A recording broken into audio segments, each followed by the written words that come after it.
So, nag-classic ako dito, tapos may nag-chat na kalaban. Nika, ikaw ba yan? Hala, si Shizu.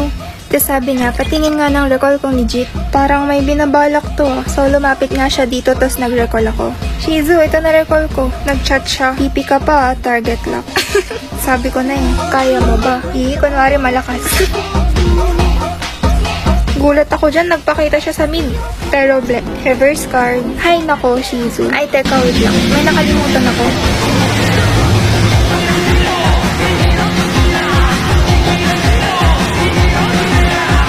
Ayan, okay na.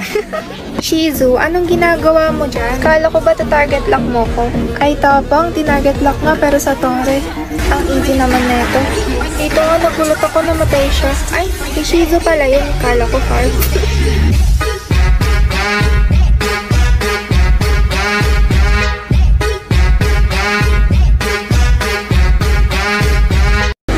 Gusto ko lang naman bumalik sa mid kaso nag-ambush. Hotek, wala akong mapindot. Wala TP. Dito, lower na ako.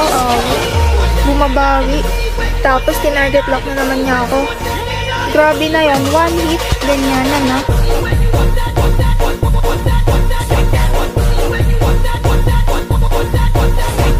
After ko mag-clear dito ng minions, babawian ko na yun. Ay, shoot. Nakaabang pala yun. Sinasabi ko sa'yo, wag mong ginagalit ang isang Nikalim. Bini yarn. Tina-target lock na naman ako. Shizu, umaasa ka na naman. Hindi ka na makakascore sa akin, pre.